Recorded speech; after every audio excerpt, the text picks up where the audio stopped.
മിഷനെ അറിയാനും മിഷനെ സ്നേഹിക്കാനും മിഷനെ വളർത്താനും ഫിയാത്ത് മിഷൻ സംഘടിപ്പിക്കുന്ന ഗ്രേറ്റ് ഗ്യാതറിംഗ് ഓഫ് മിഷന്റെ പുതിയൊരു എപ്പിസോഡിലേക്ക് എല്ലാവർക്കും സ്വാഗതം. അബോർഷന് വേണ്ടി പോകുന്ന അമ്മമാർ അബോർഷൻ ചെയ്യാതിരിക്കാനും അബോർട്ട് ചെയ്യാൻ സാധ്യതയുള്ള കുഞ്ഞുങ്ങൾ അബോർട്ട് ചെയ്യാതിരിക്കാൻ വേണ്ടിയിട്ട് ഒരു നന്മ നിറഞ്ഞ മറിയം എല്ലാ ദിവസവും പ്രാർത്ഥിക്കാൻ പറ്റുമോ? വേറെ സ്ഥലത്ത് അച്ഛന്മാരിടുന്ന ഡ്രസ്സുകളുടെ ഒരു ഇതുണ്ട്, അതാണ് എനിക്ക് ചിലപ്പോൾ നമുക്കൊരു പ്രശ്നം ഉണ്ടാകുമ്പോൾ ഞാൻ നിനക്ക് വേണ്ടി പ്രാർത്ഥിച്ചോളാം എന്നൊരു കുഞ്ഞു വാക്ക് മതി നമുക്ക് ഒരു ഇൻസ്പിറേഷനും മോട്ടിവേഷനും ഒക്കെ കിട്ടാനായിട്ട്. ക്രിസ്തുവിന് വേണ്ടി സാക്ഷ്യം വഹിക്കുന്ന ധീരരായിട്ടുള്ള വൈദികരെയും സന്യസ്തരെയും അൽമാരെയൊക്കെ നമുക്ക് ഇവിടെ കാണാൻ പറ്റി. അവരുടെ തീക്ഷ്ണത ഞങ്ങളുടെ ഉള്ളിലേക്ക് പകർന്നിട്ടുണ്ട്.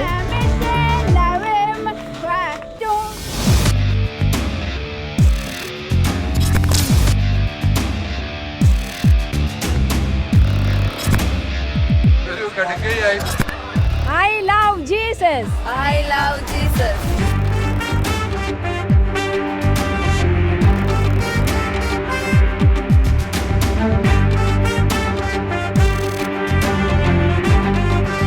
കേരള സഭയുടെ ഒരു നല്ല മിഷൻ ഇനിഷ്യേറ്റീവാണ് ഈ ഒരു മിഷണറി എക്സിബിഷൻ. നമ്മുടെ കേരള സഭ മുഴുവൻ ഇവിടെ വരണം എന്നാണ് ഞാൻ ആഗ്രഹിക്കുന്നത്. സഭ ഫലം പുറപ്പെടുവിക്കുന്നത് ഇങ്ങനെയുള്ള എക്സിബിഷനുകളിലൂടെയാണ്, ഇങ്ങനെയുള്ള കോൺഫറൻസുകളിലൂടെയാണ്.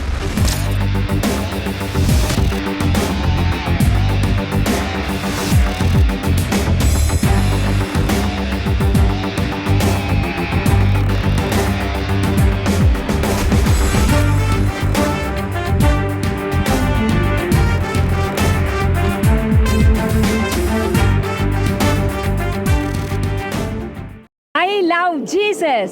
I love Jesus. I love Jesus. I love Jesus. ഞാൻ യേശുവിനെ സ്നേഹിക്കുന്നു. ഞാൻ യേശുവിനെ സ്നേഹിക്കുന്നു. ഞാൻ యేసువిനെ స్నేహిക്കുന്നു. ഞാൻ యేసువిനെ స్నేహిക്കുന്നു. నేను యేసు ప్రభువుని నమ్ముతున్నాను. నేను యేసువిനെ പ്രേമിస్తున్నాను. പറയേ. ഞാൻ യേശുവെ അൻപ് ചെയ്യുന്നേൻ.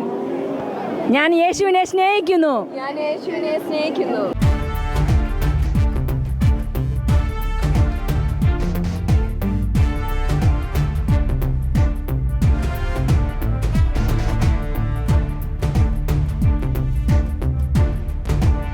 നിങ്ങൾക്കെല്ലാവർക്കും ഗ്രേറ്റ് ഗ്യാതറിംഗ് ഓഫ് മിഷൻ 2024 എല്ലാവർക്കും സ്വാഗതം. ഇവിടെ നമ്മൾ ഒരുക്കിയിരിക്കുന്നത് ഒരു മിഷണറി സദ്യയാണ്.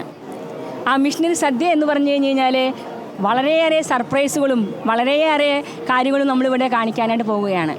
ഇത് ഞങ്ങളുടെ കോൺഗ്രിഗേഷൻ എന്ന് പറയുന്നത് pontifical institute for foreign mission PIME and missionary sisters of the immaculate എന്ന് പറയുന്ന ഞങ്ങളുടെ സമൂഹവും അതിനോട് കൂടി തന്നെ lay association of missionary sisters of the immaculate എന്ന് പറയുന്ന അൽമായരുടെ സമൂഹവും കൂടിയായിട്ടാണ് ഞങ്ങൾ ഇവിടെ ഇത് ഒരുക്കിയിരിക്കുന്നത്. ഞങ്ങളുടെ ഈ വർഷത്തെ 2024 മിഷൻ സദ്യയിലേക്ക് നിങ്ങൾക്കെല്ലാവർക്കും സ്വാഗതം എന്ന് പറയുന്നത് എൻ്റെ സ്പെഷ്യൽ മെനു ആണ്. മത്തായിയുടെ സുവിശേഷം 22-ാം അധ്യായം 9-ാമത്തെ ദിവ്യവചനം. ഈ മത്തായിയുടെ സുവിശേഷം 22-ാം അധ്യായം 9-ാം എന്ന് പറയുന്നത് നമ്മുടെ യേശു പറഞ്ഞിരിക്കുന്ന സുവിശേഷത്തിലെ ഒരു വിവാഹ സദ്യയാണ്. വിവാഹ സദ്യയ്ക്ക് വിളിച്ചവരെല്ലാവരും തന്നെ വരാത്തതുകൊണ്ട് യേശു പറയുന്നതാണ്, നിങ്ങൾ എല്ലാ രാജ്യങ്ങളിലും പോയിട്ട് go and invite everyone to the banquet എന്ന് പറഞ്ഞു കഴിഞ്ഞാൽ നമ്മളുടെ മിഷൻ പ്രവർത്തനം എന്ന് പറയുന്നത് മാർക്കോസിന് സുവിശേഷം 16-ാം അധ്യായം 15-ാമത്തെ ദിവ്യവചനം, നിങ്ങൾ ലോകമെങ്ങും പോയി സകല സൃഷ്ടികളോടും സുവിശേഷം പ്രസംഗിക്കും എന്ന് പറഞ്ഞ അതേ ആ വാക്യമാണ് ഞങ്ങൾ ഇവിടെ പ്രാവർത്തികമാക്കുന്നത്. എല്ലാവരെയും യേശുവിൻ്റെ സാമ്രാജ്യത്തിലേക്ക് എല്ലാവർക്കും സ്വാഗതം. അതിൽ വിവാഹ സദ്യയ്ക്ക് ഒരു കൂട്ടർ വരാതിരുന്നു. ആ ഡ്രസ്സ് ഉപയോഗിക്കാതെ കൃത്യമായിട്ട് ഡ്രസ്സ് ഉപയോഗിക്കാതെ ആത്മീയ ബിന്ദുവിലേക്ക് നമ്മൾ പരിശുദ്ധമായിട്ട് വരണം. അതുകൊണ്ടാണ് ഈ മിഷണറി ചൈതന്യം നോക്കാനായിട്ടാണ് ഞങ്ങൾ ഈ ടെസ്റ്റ് ഉപയോഗിക്കുന്നത്. സങ്കീർത്തനം 139:29 പറയുന്നത് പോലെ, ദൈവമേ എന്നെ പരിശോധിച്ച് എൻ്റെ ഹൃദയത്തെ അറിയണമേ.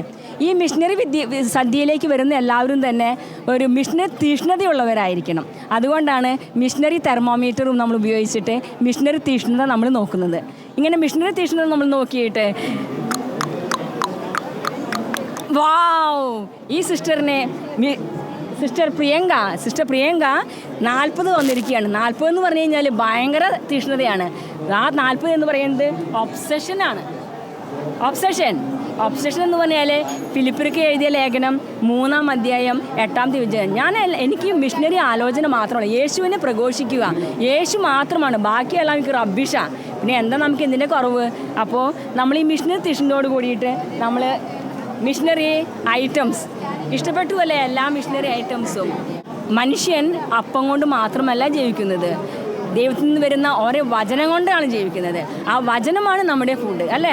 ആ വചനം നമുക്ക് എല്ലാ വചനങ്ങളും ഇഷ്ടപ്പെടണം, ദൈവത്തിൽ നിന്ന് വരുന്ന എല്ലാ വചനങ്ങളും. അതുകൊണ്ടാണ് തന്നെ വിശുദ്ധ ഫ്രാൻസിസ് സേവിയർ നമ്മുടെ രാജ്യത്തേക്ക് വന്ന പേർഷ്യ ഭൂഖണ്ഡത്തിലേക്ക് വന്നു കഴിഞ്ഞപ്പോൾ ഫ്രാൻസിസ് സേവിയർ ചെയ്തതാണ്, ഭാഷ അറിയണ്ടായിരുന്നില്ല, ആ വചനമാണ്. മണിയടിച്ചു കഴിഞ്ഞപ്പോൾ എല്ലാവരും വന്നു, യേശുവാണ്, ഇതാണ് ക്രൂശിതനായ കർത്താവിനെയാണ് ഞാൻ പ്രഘോഷിക്കുന്നതെന്ന് കാണിച്ചു കൊടുത്തു. ഇതാണ് ഇന്നും നമ്മുടെ സമൂഹത്തിൽ നമ്മൾ പ്രഘോഷിക്കേണ്ടതായ യേശുവിനെ. ഇവിടെ മാത്രമല്ല, ലോകം മുഴുവനും നമ്മൾ പ്രഘോഷിക്കണം. അതുകൊണ്ടാണ് ഈ മിഷണറി സദ്യ ഇവിടെ ഒരുക്കിയിരിക്കുന്നത്. പല അടിപൊളി വിഭവങ്ങളാണ് നമ്മൾ ഒരുക്കിയിരിക്കുന്നത് ഈ മിഷണറി സദ്യയിലേക്ക്. ഈ സദ്യയിലെ ഒരു മിഷണറി സദ്യ എന്ന് പറയുന്നത് വചനമാകുന്ന സദ്യയാണ്. ആ വചനമാണ് നമ്മളുടെ സദ്യയിലെ ഏറ്റവും മുഖ്യമായിട്ടുള്ളത്. My food is to the will of the father. മനുഷ്യൻ വചനം അപ്പം കൊണ്ട് മാത്രമല്ല, പക്ഷേ ദൈവത്തിൽ നിന്ന് വരുന്ന ഓരോ വാക്കുകൾ കൊണ്ടാണ് ജീവിക്കുന്നത് എന്നാണ് പറഞ്ഞിരിക്കുന്നത്. ആ യേശുവിൻ്റെ വചനം നമ്മൾ ഈ ഇന്ത്യയിൽ മാത്രമല്ല, ഭാരതദേശത്ത് മാത്രമല്ല, ലോകം മുഴുവനിലും നമ്മൾ എത്തിക്കണം. അതാണ് നമ്മളുടെ ഈ ജിജിഎമ്മിലൂടെ നമ്മൾ കാണിക്കുന്നത്. മിഷനെ അറിയാനും മിഷനെ സ്നേഹിക്കാനും മിഷനെ വളർത്താനുമായിട്ടുള്ള ഈ ജിജിഎമ്മിൻ്റെ പ്രവർത്തനത്തിൽ നമ്മൾ കാണിക്കുന്നത് ഈ ആഫ്രിക്ക ഭൂഖണ്ഡത്തിൻ്റെ കളറാണ് പച്ച. ആഫ്രിക്ക പച്ച. ചുവപ്പ് കളറ് നമ്മൾ ഉദ്ദേശിക്കുന്നത് അമേരിക്ക ഭൂഖണ്ഡം, north south America. White colour നമ്മൾ ഉദ്ദേശിക്കുന്നത് യൂറോപ്പ്, പവിത്രത എന്ന് പറഞ്ഞു കഴിഞ്ഞാൽ പ്യൂരിറ്റി. നമ്മുടെ പരിശുദ്ധ മാർപ്പാപ്പയുടെ ആസ്ഥാനമായ റോമും നിൽക്കുന്നത് യൂറോപ്പിൽ തന്നെയാണ്. പിന്നെ നമ്മൾ കാണിക്കുന്നത് ഇവിടെ നിന്നിട്ട് നീല കളറാണ്. നീല കളർ നമ്മൾ ഉദ്ദേശിക്കുന്നത് ഓഷ്യാനിയ ഭൂഖണ്ഡം, അന്റാർട്ടിക്ക, ഓസ്ട്രേലിയ, പസഫിക് എല്ലാം കൂടിയിട്ടുള്ള നീല കളർ ഉദ്ദേശിക്കുന്നത്. പിന്നെ നമ്മൾ വരുന്നത് നമ്മുടെ തന്നെ ഭൂഖണ്ഡമായ ഏഷ്യ എന്തുകൊണ്ടാണ് മഞ്ഞ കളറ്? വളരെയധികം മതങ്ങൾ ഉത്ഭവം ചെയ്തിരിക്കുന്നത് ഏഷ്യയിലാണ്. അതുമാത്രമല്ല, ഉദയസൂര്യൻ്റെ കളറാണ് ഏഷ്യ. ഞാൻ എന്തുകൊണ്ടാണ് ഈ വടി കൊണ്ട് നിങ്ങൾക്ക് എല്ലാവർക്കും മിഷനെ പറ്റി പരിചയപ്പെടുത്തുന്നതെന്ന് നോക്കി കഴിഞ്ഞാൽ, ഈ വടി എന്ന് പറയുന്നത് വെറുതെ ഒരു വടിയല്ല. ഇത് നമ്മുടെ കണ്ണ് കാണാത്ത ബ്ലൈൻഡ് കുട്ടികൾ ഉപയോഗിക്കുന്ന ഒരു വടിയാണ്. ഈ വടി എന്ന് പറയുന്നത് അവർക്ക് എല്ലാമാണ്. ഈ വടി എന്ന് പറയുന്നത് ഒരു സ്ട്രോങ് ആണ്. അവർക്ക് ഈ വടി ഉണ്ടെങ്കിൽ അവർക്ക് ഭയങ്കര സ്ട്രെങ്ത്, അവരുടെ ശക്തിയാണിത്. ഈ ശക്തി കൊണ്ട് അവർ ഏത് സ്ഥലത്തേക്ക് പോയി കഴിഞ്ഞാലും, ഏത് ട്രാഫിക്കിലായാലും അവർ അവിടെ നിന്ന് മാറി അവർക്ക് വഴി കൊടുക്കും. ദൈവത്തിൻ്റെ ഒരു സാമീപ്യം, ഒരു സാന്നിധ്യമാണ് ഇതുകൊണ്ട് നമ്മൾ ഉദ്ദേശിക്കുന്നത്. ഈ മിഷണറി എന്ന് പറയുന്ന ഓരോ വ്യക്തിക്കും ഈ സാന്നിധ്യം, ദൈവത്തിൻ്റെ സാന്നിധ്യം എപ്പോഴും ഉണ്ടായിരിക്കണം. ഈ സാന്നിധ്യമാണ് നമ്മളെ എന്നും നടത്തിക്കൊണ്ടിരിക്കുന്നത്. ഇതാണ് ഒരു മിഷണറിയുടെ ശക്തി. ഈ മിഷണറി ഈ വചനം കൊണ്ട് പോകുന്നത് യേശുവിലൂടെയാണ്. യേശുവാണ് നമ്മളെ നടത്തിക്കൊണ്ട് പോകുന്നത്. മാർക്കോസിന് സുവിശേഷം 16-ാം അധ്യായം 15-ാം തിരുവചനം പറയുന്നത് പോലെ, നിങ്ങൾ ലോകമെങ്ങും പോയി സകല സൃഷ്ടികളോടും സുവിശേഷം പ്രസംഗിക്കുവിൻ എന്ന് പറയുന്നത് ആ യേശുവിൻ്റെ വചനം ലോകം മുഴുവനും എത്താനുള്ള ഒരു പരിശ്രമമാണ് ഈ ജിജിഎമ്മിലൂടെ നമ്മൾ കാണിക്കുന്നത്. എങ്ങനെയാണ് നമ്മൾ ഈ മിഷനെ പറ്റി അറിയുന്നത്? ഇതാണ് വേറെ ഒരു വിഭവം നമ്മൾ ഏർപ്പാട് ചെയ്തിരിക്കുന്നത്. അതാണ് ഇവിടെ നമ്മൾ കാണിക്കുന്നത്. ആഫ്രിക്ക എന്ന ഭൂഖണ്ഡത്തിന് ഒരു വിശുദ്ധന് കൊടുത്തിരിക്കുന്നതാണ് saint Moses the strong. Moses the strong ആണ് ആഫ്രിക്ക ഭൂഖണ്ഡത്തിൻ്റെ പേട്രൺ, വിശുദ്ധൻ. അമേരിക്ക ഭൂഖണ്ഡത്തിൻ്റെ വിശുദ്ധയാണ് saint Rose of Lima, Rosa പുണ്യവതി. പിന്നെ നമ്മൾ പോകുന്നത് യൂറോപ്പ് ഭൂഖണ്ഡത്തിലേക്കാണ്. യൂറോപ്പ് ഭൂഖണ്ഡത്തിൻ്റെ കളറ് നീലയാണ്. സെയിൻറ്റ് ബെനഡിക്റ്റ് ആണ് യൂറോപ്പ് ഭൂഖണ്ഡത്തിൻ്റെ മധ്യസ്ഥൻ. പിന്നെ വരുന്നത് ഓഷ്യാനിയ ഭൂഖണ്ഡത്തിൻ്റെ മധ്യസ്ഥനാണ് സെയിൻറ്റ് പീറ്റർ ചാനൽ. ഏഷ്യ ഭൂഖണ്ഡത്തിന് സെയിൻറ്റ് ഫ്രാൻസിസ് സേവിയർ. നമ്മൾ പലരും വിചാരിക്കും, ഏഷ്യയ്ക്ക് എന്തുകൊണ്ട് സെൻറ്റ് തോമസ് വന്നില്ല? സെൻറ്റ് തോമസാണ് AD 52 ഭാരതദേശത്തിലേക്ക് വന്നത്. പക്ഷെ പലപ്പോഴും നമുക്ക് ആ ചോദ്യം പ്രശ്നം ഉദിക്കുക നമ്മുടെ ജീവിതത്തിലും. എന്തുകൊണ്ടാണ് വിശുദ്ധ തോമസ് ലീഹ നമ്മുടെ ഭാരതത്തിൻ്റെ നമ്മളുടെ ഏഷ്യ ഭൂഖണ്ഡത്തിൻ്റെ വിശുദ്ധനായില്ല? അതിനവനൊരു ചെറിയ കാരണമുണ്ട്. എന്താണെന്ന് വെച്ചിട്ടുണ്ടെങ്കിൽ സെൻറ്റ് തോമസ് ഇന്ത്യയിലേക്ക് വന്നു കഴിഞ്ഞപ്പോൾ കേരളത്തിലാണ് ആദ്യം വന്നത്. കേരളത്തിൽ വന്നിട്ട് സുവിശേഷ പ്രഘോഷണം കൂടുതലായിട്ട് പോകാനായിട്ട് നമുക്ക് സാധിച്ചില്ല. പിന്നീട് സെൻറ്റ് തോമസ് മൈലാപ്പൂരിൽ വെച്ച് വധിക്കപ്പെട്ട് അങ്ങനെ രക്തസാക്ഷിയാവുകയാണ് ചെയ്തത്. കേരളത്തിൽ മാത്രം ഒതുങ്ങി നിന്നു. പിന്നെ നമ്മിലൂടെയാണ് ആ സുവിശേഷ പ്രഘോഷണം കണ്ടിന്യൂ ചെയ്യുന്നത്. പക്ഷേ സെൻറ്റ് ഫ്രാൻസിസ് സേവിയർ ഇന്ത്യയിലേക്ക് വന്നു. ഇന്ത്യ ആ കോസ്റ്റൽ ഏരിയ മൊത്തം ചൈന, കൊറിയ, വിയറ്റ്നാം, ജപ്പാൻ എന്നിവിടങ്ങളിലൂടെയെല്ലാം വിശുദ്ധ ഫ്രാൻസിസ് സേവിയർ യേശുവിനെ അറിയിച്ചു, യേശുവിനെ പ്രഘോഷിച്ചു. അതുകൊണ്ടാണ് ഞാൻ കാണിച്ചതുപോലെ യേശുവിനെ കാണിക്കാനായിട്ട് നമ്മൾ ഉപയോഗിച്ച ഒരു മെത്തേഡാണ്. എല്ലാവരെയും വിളിച്ചു വരുത്തി വിശുദ്ധ ഫ്രാൻസിസ് സേവിയർ യേശുവിനെ പ്രഘോഷിച്ചു. ഇതാണ് യേശു, ക്രൂശിതനായ കർത്താവിനെ. അങ്ങനെ കുറേ യേശുവിലേക്ക് കൊണ്ടുവന്നു. ഇതാണ്. അപ്പം നമ്മൾ എങ്ങനെ പോകും? ഇതാണ് നമുക്കൊരു പ്രശ്നം. എനിക്കാണെങ്കിൽ പാസ്പോർട്ടില്ല, എനിക്ക് വിസയില്ല, എൻ്റെ കയ്യിൽ പൈസയില്ല, എനിക്കാണെങ്കിൽ അതിൽ ആരോഗ്യമില്ല ലോകം മുഴുവനും പോകാനായിട്ട്. അതുകൊണ്ടാണ് നമ്മളിവിടെ കാണിച്ചിരിക്കുന്നത് ഒരു ജപമാല. ഇതാണ് പ്രപഞ്ച മിഷണറി ജപമാല. ഇതിവിടെ എഴുതിയിരിക്കുന്നത് പ്രപഞ്ച മിഷൻ ജപമാല. ഇതിനെ പറ്റിയിട്ടുള്ള എക്സ്പ്ലനേഷൻ നമ്മൾ ആദ്യം തന്നെ ഇവിടെ പറഞ്ഞു കഴിഞ്ഞു. പച്ച കളറ് നമ്മൾ ഉദ്ദേശിക്കുന്നത് 5 രഹസ്യമായിട്ട് 1951 വാഴ്ത്തപ്പെട്ട ഫുൾട്ടൺ ജഷീൻ ആസൂത്രണം ചെയ്ത ഒരു പ്രധാന മിഷൻ അറിയിക്കാനായിട്ടുള്ള ഒരു ഉപകരണമാണ്.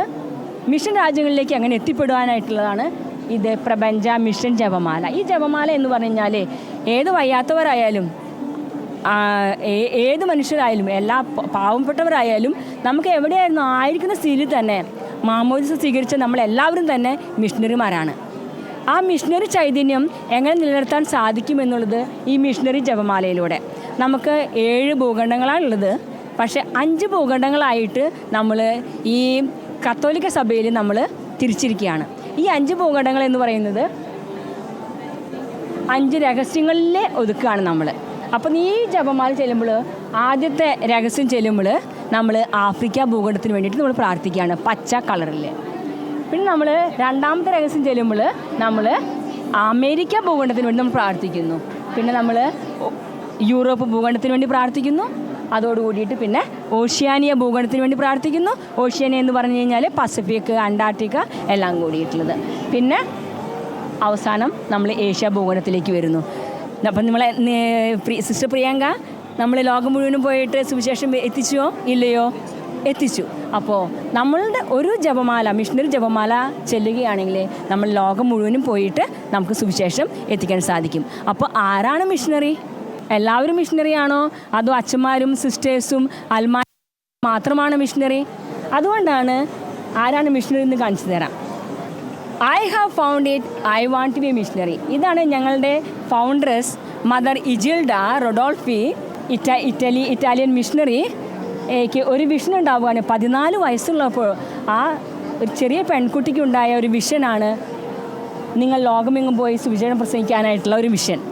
ഒരു സോവർ ആൻഡ് സീഡ്. യേശു ഒരു വിത്ത് വിതയ്ക്കുന്ന ഒരാളായിട്ടാണ് സുവിശേഷത്തിൽ കാണുന്നത്.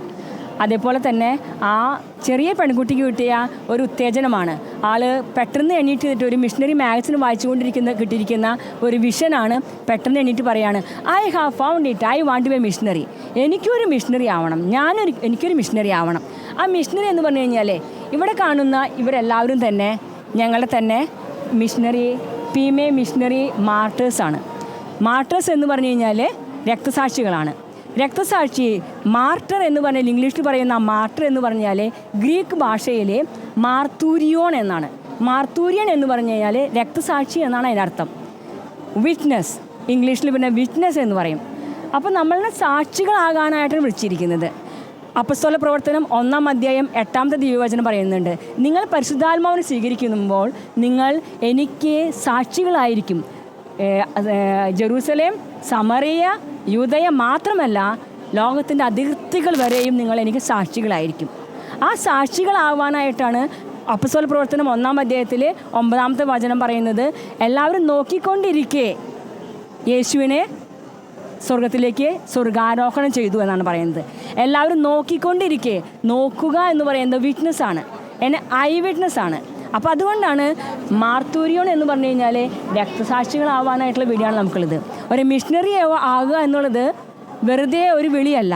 ആ വിളി നമുക്ക് എല്ലാവർക്കും മാമോസ് സ്വീകരിച്ച എല്ലാവർക്കും കിട്ടിയിരിക്കുന്ന വിളിയാണ് രക്തസാക്ഷി ആവാനുള്ള വിളി. ഇവിടെ കാണിച്ചിരിക്കുന്നത് നമ്മൾ കാണാത്ത കുറേ രൂപങ്ങളാണ്. ആ രൂപങ്ങൾ എന്ന് പറയുന്നത് ഇവരെല്ലാവരും തന്നെ ഒരു മിഷണറി ആയിട്ട്. അബ്രഹാത്തിനെ എങ്ങനെയാണ് ദൈവം വിളിച്ചിരിക്കുന്നത്? ഉൽപ്പത്തിയുടെ പുസ്തകം 1-ാം അധ്യായം 12-ാമത്തെ ദിവചനം അബ്രഹാമത്തിന് വിളിയാണ്. അബ്രഹാമത്തിന് വിളിച്ചിട്ട് പറയുന്നത്, നിൻ്റെ സ്വന്തം രാജ്യവും നീ നിൻ്റെ വീട്ടുകാരെയും നിൻ്റെ രാജ്യത്തെയും വിട്ട് ഞാൻ കാണിച്ചു തരുന്ന ലോകത്തേക്ക് പോകുക. അവിടെ നിന്നെ ഒരു ആക്കും. നിന്നിലൂടെ എല്ലാവരും അനുഗ്രഹിക്കപ്പെട്ടവരായിരിക്കും. നീ ഒരു അനുഗ്രഹമായി തീരും. ആ അബ്രഹാമത്തിൻ്റെ വിളിയാണ് ഈ കേട്ടുകൊണ്ട് പ്രത്യുത്തരിച്ച പലരുമാണ് ഞങ്ങളെല്ലാവരും തന്നെ. അങ്ങനെ സ്വീകരിച്ചവരാണ് ഇവരെല്ലാവരും തന്നെ. അവരുടെ സ്വന്തം രാജ്യം വിട്ട് അവരെ ദൈവം കാണിച്ചു തന്ന ആ സ്ഥലത്തേക്ക് പോയിട്ട് യേശുവിനെ പ്രഘോഷിച്ച് രക്തസാക്ഷികളായവരാണ് ഇവരെല്ലാവരും തന്നെ. അതിൽ പല മുഖങ്ങളും ഞങ്ങൾ കാണിക്കുന്നുണ്ട്. എന്നുവെച്ചിട്ടുണ്ടെങ്കിൽ വിശുദ്ധ കൊച്ചു ത്രേസ്യ രക്തസാക്ഷിയല്ല എങ്കിലും നമ്മുടെ മിഷണറി പ്രവർത്തനങ്ങളുടെ മധ്യസ്ഥയാണ് വിശുദ്ധ കൊച്ചു Thresia. Saint Francis Xavier, saint Thomas വന്നിട്ട് മിഷണറി ആയിട്ട് വന്നിട്ട് രക്തസാക്ഷ്യം വഹിച്ചവരാണ്. പിന്നെ ഒരു പ്രത്യേകം വിശുദ്ധനെ പരിചയപ്പെടുത്താനായിട്ട് എനിക്ക് ആഗ്രഹമുണ്ട്. Blessed John Mazzucconi. ഇവിടെ കാണുന്ന നമ്മളെ സാധാരണ പരിചയമില്ലാത്തൊരു പേരാണ് വിശുദ്ധ ബ്ലെസ്സഡ് ജോൺ മസുക്കോണി. ഈ ബ്ലെസ്സഡ് ജോൺ മസുക്കോണി ഒരു മിഷണറി ആയിട്ട് ഇറ്റലി ദേശത്തു നിന്നും പാപ്പുവ ന്യൂഗിനി എന്ന് പറഞ്ഞ ഒരു ഐലൻഡിലേക്ക്, ഒരു ദ്വീപ് സമൂഹത്തിലേക്ക്, ഓഷ്യാനിയ ദേശത്തേക്ക് ആൾ മിഷണറി ആയിട്ട് പോയി. അന്ന് കാലത്ത് സംസ്കാരം ഉണ്ടായിരുന്നില്ല. അവിടുത്തെ ആൾക്കാരെല്ലാവരും നരഭോജികളായിരുന്നു. ഈ നരഭോജി എന്ന് പറഞ്ഞു കഴിഞ്ഞപ്പോൾ ഈ വാഴ്ത്തപ്പെട്ട ജോൺ മസുക്കോണിനെ കണ്ടിട്ട് അവർ വിചാരിച്ചു ഒരു ജന്തുവാണെന്ന് വിചാരിച്ചിട്ട് അവർ തിന്നു കളഞ്ഞു. ഇന്ന് ആള് ഒരു വാഴ്ത്തപ്പെട്ട ജോൺ മസുക്കോണിയാണ്. അത്രയും ഉള്ളതാണ് ഞങ്ങളുടെ സ്പിരിച്വാലിറ്റിയും. ഞങ്ങളുടെ സ്പിരിച്വാലിറ്റി എന്ന് പറയുന്നത് മിഷൻ അഡ്ജൻഡസ്, മിഷൻ അദെസ്ത്ര, മിഷൻ അദ്വൈതം. അഡ്ജൻഡസ് എന്ന് പറഞ്ഞു കഴിഞ്ഞാൽ മിഷണറി ഞങ്ങൾ വെറുതെ ഇരിക്കുന്ന ആൾക്കാരല്ല, നിങ്ങൾ ലോകമെങ്ങും പോകണം. മിഷൻ യേശു ഒരു അൺടയറിങ് മിഷണറി ആയിരുന്നു. The missionary has no room for rest. എപ്പോഴും ചലിച്ചുകൊണ്ടിരിക്കുന്നതാണ്. കഴിഞ്ഞ വർഷത്തെ മാർപ്പാപ്പ തന്നിരിക്കുന്ന ഒരു സന്ദേശമാണ് hearts on fire and feet on the move. ഈ വർഷം go and invite everyone to the banquet. കഴിഞ്ഞ വർഷം hearts on fire and feet on the move. തീപിടിച്ച ഹൃദയങ്ങൾ, നമ്മുടെ ഹൃദയങ്ങൾ എപ്പോഴും തീപിടിച്ച ഹൃദയങ്ങളായിരിക്കണം, എപ്പോഴും ചലിച്ചുകൊണ്ടിരിക്കണം പാദങ്ങൾ. അതാണ് മിഷൻ അഡ്ജൻഡസ്. മിഷൻ അദെസ്ത്ര എന്ന് പറഞ്ഞു കഴിഞ്ഞാൽ നമ്മൾ സ്വന്തം ദേശം വിട്ടു പോകണം. അപ്പോൾ വിചാരിക്കും നമ്മൾ കേരളത്തിലും ഇന്ത്യയിലും എന്തുമാത്രം മിഷണറി പ്രവർത്തനങ്ങളുണ്ട്, പക്ഷെ നമ്മൾ എന്തുകൊണ്ട് പോകണം? അബ്രഹാമത്തിൻ്റെ വിളിയാണ്, സ്വന്തം ദേശം വിട്ട് നീ പോകണം. അതാണ് മിഷൻ അദെസ്ത്ര എന്ന് പറഞ്ഞാൽ. പിന്നെ മിഷൻ അദ്വൈതം എന്ന് പറയുന്നത് ഈ ഇവിടെ നിൽക്കുന്ന ഒരു വർഷത്തേക്കോ 2 വർഷത്തേക്കോ അല്ല, ഇത് ഒരു ജീവിതം അവസാനം വരെയാണ് മിഷൻ അദ്വൈതം എന്ന് പറഞ്ഞു കഴിഞ്ഞാൽ. നമ്മുടെ മിഷണറി സ്പിരിച്വാലിറ്റി എന്ന് പറയുന്നത് മിഷൻ അഡ്ജൻഡസ്, മിഷൻ അദെസ്ത്ര, മിഷൻ അദ്വൈതം. അപ്പോൾ നമ്മളുടെ മിഷണറി ചൈതന്യം എന്ന് പറയുന്നത്, തീഷ്ണത എന്ന് പറയുന്നത് നമുക്ക് കിട്ടിയിരിക്കുന്ന ഒബ്സെഷനൊക്കെയാണ് ഇല്ലേ? ആ ഒബ്സെഷൻ എന്ന് പറയുന്നത് അത്രയും തീഷ്ണത ഉണ്ടായിരിക്കണം, ഒരു അഭിനിവേശം ഉണ്ടായിരിക്കണം. തീഷ്ണത എന്ന് പറഞ്ഞാൽ ഒരു അഭിനിവേശം മിഷന് പോകാനായിട്ട്. അപ്പോൾ നമ്മൾ പലരും വിചാരിക്കും അതെ ആരാണ് I have found it, I want to be missionary. നീ ഒരു മിഷണറി ആണോ? ആരാണ് മിഷണറി? അപ്പോൾ ആരാണ് മിഷണറി? ഒന്ന് നോക്കി, പരിചയമുള്ള മുഖങ്ങളുണ്ടോ എന്ന് നോക്കി നോക്കിയേ. കാണുന്നുണ്ടോ? പരിചയമുള്ള മുഖങ്ങളുണ്ടോ? ഉണ്ടോ? നന്നായി നോക്കി നോക്കിയേ. അപ്പോൾ ആരാ മിഷണറി? ഞാനാണ് മിഷണറി അല്ലേ? അപ്പോൾ നമ്മൾ പലരും വിചാരിക്കും ഓ അവിടെയാണ് മിഷണറി, ഇവിടെയാണ് മിഷണറി, അച്ഛനാണ് മിഷണറി, ഇതാണ് മാർട്ടർ, ഇതാണ് രക്തസാക്ഷി, ഇതാണ്. അല്ല, ഞാനാണ് മിഷണറി അല്ലേ? ഞാനാണ് മിഷണറി. ഇപ്പോൾ ആരാണ് മിഷന് പോകേണ്ടത്? ഞാനാണ് പോകേണ്ടത്. അപ്പോൾ അതുകൊണ്ടാണ് നമ്മൾ ഇവിടെ പ്രത്യേകമായിട്ട് നമ്മളിങ്ങനെ ഒരു സെറ്റപ്പ് ചെയ്തിരിക്കുന്നത്. കണ്ട, നമ്മളെല്ലാവരും അന്വേഷിച്ച് നടക്കുകയാണ്. നമ്മൾ ലോകം മുഴുവൻ അന്വേഷിച്ച് നടക്കും. പക്ഷേ നമ്മളിലേക്ക് തന്നെ നമ്മൾ തിരിഞ്ഞു നോക്കിയിട്ട് ഞാനാണ് മിഷണറി, ഞാനാണ് സഭയെ വളർത്തേണ്ട ആൾ, ഞാനാണ് സഭയെ സ്നേഹിക്കേണ്ട ആൾ, ഞാനാണ് മറ്റുള്ളവർക്ക് സഭയെക്കുറിച്ച് പറയേണ്ട ആൾ. അപ്പോൾ നമ്മൾ എങ്ങോട്ടാണ് പോകേണ്ടത്? മിഷണറി ആയിട്ട് എവിടേക്കാണ് പോകേണ്ടത്? ലോകം മുഴുവൻ പോകണം അല്ലേ? പോകാം നമുക്ക്, എന്നാൽ പോകാം. അപ്പോൾ നമ്മൾ പോകുകയാണ് ലോകത്തെ മുഴുവൻ. കണ്ട, നമ്മൾ വിചാരിക്കും പലപ്പോഴും ഒരു സിസ്റ്റർ എന്ന് പറഞ്ഞാൽ, ഒരു അച്ഛൻ എന്ന് പറഞ്ഞു കഴിഞ്ഞാൽ നമുക്ക് തലയൊക്കെ മൂടി കെട്ടിയിട്ട് ഒരു തരം ഡ്രസ്സ് ഉണ്ടായിരിക്കണം. ആ ഡ്രസ്സ് കണ്ടാൽ മാത്രമാണ് നമ്മൾ മിഷണർ, ഒരു സിസ്റ്റർ അല്ലെങ്കിൽ അച്ഛൻ എന്നൊക്കെ ഇപ്പോൾ നമ്മൾ പറയുന്നത്. അങ്ങനെയല്ല. ശരിക്കും പറഞ്ഞു കഴിഞ്ഞാൽ യേശുവിൻ്റെ സാമ്രാജ്യത്തിലേക്ക് എല്ലാവർക്കും സ്വാഗതം നമ്മൾ എല്ലാവരും പറഞ്ഞു അല്ലേ? നമ്മൾ അവരുടേതായ ആചാരങ്ങൾക്കനുസരിച്ച് അവരുടേതായ വസ്ത്രം ഏറ്റവും ലളിതമായ ജീവിതത്തിൽ ജീവിക്കുക എന്നുള്ളതാണ്. അതുകൊണ്ടാണ് നമ്മുടെ സിസ്റ്റേഴ്സ് നമ്മൾ പോകുന്നത് കണ്ട, ഇറ്റലിയിലാണെങ്കിൽ അവിടുത്തെ ഡ്രസ്സുകൾ ഉപയോഗിക്കും, ഇവിടെ ഇന്ത്യയിലാണെങ്കിൽ ഇത് ഉപയോഗിക്കും, ഇത് ബംഗ്ലാദേശിൽ, ഇത് കണ്ട ബ്രസീൽ കണ്ടു കഴിഞ്ഞാൽ സിസ്റ്റേഴ്സാണെന്ന് തോന്നില്ല, പക്ഷേ ഇവരാണ് മിഷണറി സിസ്റ്റേഴ്സാണ്, മിഷണറി സിസ്റ്റേഴ്സ്. ഇത് കണ്ടു കഴിഞ്ഞാൽ നമുക്കൊന്ന് അറിയുമോ, ഇത് ചൈനയിലാണ്.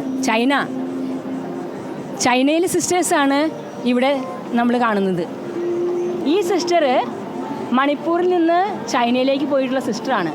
പിന്നെ കണ്ട, ഇത് മലയാളി സിസ്റ്ററാണ്, തൊടുപുഴക്കാരിയാണ്, സിസ്റ്റർ ഷിനോബി. ഇവിടെ കണ്ട സിസ്റ്റർ തെരേസ പത്തിക്കൽ, ഇത് സിസ്റ്ററാണ്. ഈ സിസ്റ്റർ എപ്പോഴും തന്നെ ചൈനയിലേക്ക് പോകുന്ന ആളാണ്. സിസ്റ്റർ തെരേസ പത്തിക്കൽ പാലക്കാരിയാണ്. അങ്ങനെ പല സിസ്റ്റേഴ്സും തന്നെ നമ്മുടെ ഇടയിൽ നിന്ന് ജീവിച്ച് ഇവരെല്ലാവരും തന്നെ പോയിട്ട് വർക്ക് ചെയ്യുന്നത് ഇത്രയും ഏറ്റവും വെല്ലുവിളികൾ നേരിടുന്ന സ്ഥലങ്ങളിലാണ്. ഇത് യൂറോപ്യൻ കൺട്രികളിലാണ്. നമ്മൾ പോവുകയാണ് മിഷണറി ആയിട്ട്. ഇങ്ങനെ നമ്മൾ പോകുന്നു. ഇവിടെ കണ്ടോ, ഇതാണ് ആഫ്രിക്കയിലെ കാമറൂൺ എന്ന സ്ഥലത്താണ്. കാമറൂൺ ഇവിടെയാണ് ആഫ്രിക്കയിലെ ഒരു ഗിനിയ ബിസാവ് എന്ന് പറഞ്ഞ ഒരു സ്ഥലത്ത് വർക്ക് ചെയ്യുന്നത്. ഇതാണ് ഞങ്ങളുടെ ജനറാളമ്മ, ഇപ്പോഴത്തെ പ്രസിഡന്റ് ജനറാളമ്മ. കാണുന്ന ഒരാളാണ് സിസ്റ്റർ അന്തോണല്ല തൊവലിയേരി. പിന്നെ വരുന്നത് ഇത് പാപ്പുവ ന്യൂഗിനി ഓഷ്യാനിയ ഭൂഖണ്ഡത്തിലുള്ള ആളാണ്. ഇത് അൾജീരിയയിലെ ഈ സിസ്റ്റർ റോസില വേളമ്പറമ്പിലെ വൈക്കത്തു നിന്നുള്ള സിസ്റ്ററാണ്. ഈ സിസ്റ്റർ ഞങ്ങളുടെ പ്രീവിയസ് ജനറാളമ്മയായിരുന്നു 2 പ്രാവശ്യം.